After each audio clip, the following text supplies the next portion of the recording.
Once upon a time, there was an app that sold everything, from wedding dresses for $3 to lawnmowers for the price of a sandwich. It became a viral sensation, a meme machine, and one of the most downloaded shopping apps in the world. Its name? Wish. But today, it's practically vanished from the mainstream. So what happened? How did Wish go from being valued at $14 billion to becoming the punchline of internet jokes, and then disappearing altogether? Let's dive into the wild story of Wish, the store where nothing made sense, and somehow that worked. Until it didn't. Our story begins in 2010 with a former Google engineer named Peter Sulkowski. He wasn't trying to compete with Amazon or eBay directly. No, his idea was different and kind of brilliant. Peter noticed something about online shopping. People weren't always searching for specific items. Many just wanted to scroll, browse, and be entertained, maybe even surprised. Shopping as a form of digital window browsing. So he built Wish to work like social media. You'd open the app, and instead of searching, you'd scroll through an endless feed of weird, cheap, totally random stuff, and you'd get hooked. It was addictive, and the algorithm learned what you liked the more you used it. Socks with Nicolas Cage's face? Check. A knockoff GoPro for $20? Sure. A flamethrower shaped like a dragon? Why not? It was shopping turned into entertainment. People couldn't get enough of it. Now here's what made Wish truly different. Instead of storing inventory in the US or Europe, Wish connected buyers directly with factories in China. No warehouses, no big shipping centers, just super low prices and long delivery times. And when we say long, we mean it. Some packages took 3 to 4 weeks to arrive, if they showed up at all. But for many users, it didn't matter. The prices were insanely low. A pair of earbuds for $1? Who cares if they take a month? Wish was tapping into a huge global demand for cheap goods, especially among younger shoppers and people who weren't as brand obsessed. By 2017, Wish had over 100 million users. It became the #1 shopping app in the US and even beat Amazon in downloads in some markets. Venture capitalists poured in money.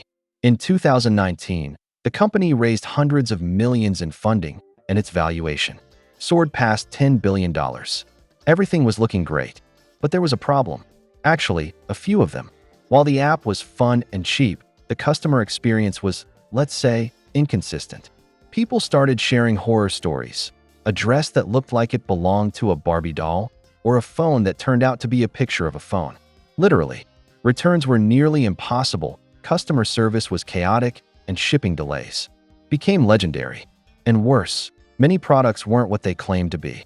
Fake Apple AirPods, questionable beauty products, sketchy electronics. Wish quickly became known for junk. And while it was funny at first, that reputation started to stick. As one user put it, you don't go to Wish to buy things. You go to Wish to gamble. Not exactly the branding you want as a business. Then came 2020. You might think the pandemic would have helped Wish. After all, everyone was shopping online, right? And initially, it did boost traffic. But behind the scenes, the company was starting to struggle. It went public in December 2020 with a valuation of $14 billion. But investors quickly got nervous. Why? Because Wish was spending hundreds of millions on ads, but losing customers faster than it gained them. People were tired of poor product quality, late deliveries, and broken promises. Meanwhile, Apple rolled out new privacy rules that made targeted advertising, Wish's lifeblood, much harder. That hurt even more. And then came the final blow. In 2021, French regulators banned Wish entirely from search engines and app stores. In France, claiming it sold counterfeit and dangerous goods. Wish called the ban unfair, but the damage was done. Within a year, its stock had collapsed by more than 90%. Its user base plummeted, and most of the world forgot it even existed. It's easy to laugh at Wish now, but behind the weird ads and bizarre product suggestions, there was a real business model, one that briefly disrupted the entire e-commerce space. Wish figured out something that Amazon never quite mastered. Shopping as entertainment. The fun of scrolling through endless cheap items, not because you needed them, but because it was fun to look. It was like TikTok meets the dollar store. But in the end,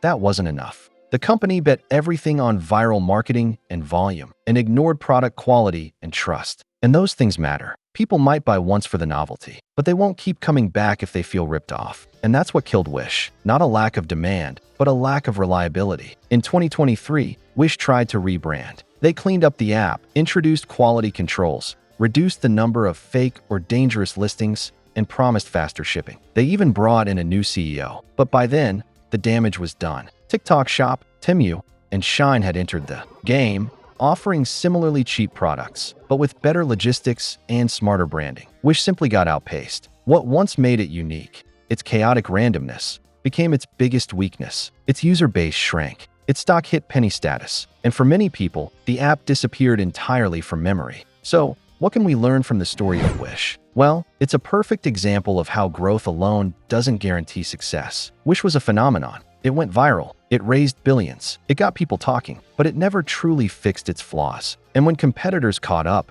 it had no foundation to stand on. In the end, Wish didn't collapse because people didn't want cheap stuff. It collapsed because people stopped trusting it. And once trust is gone, especially in e-commerce, it's almost impossible to win it back.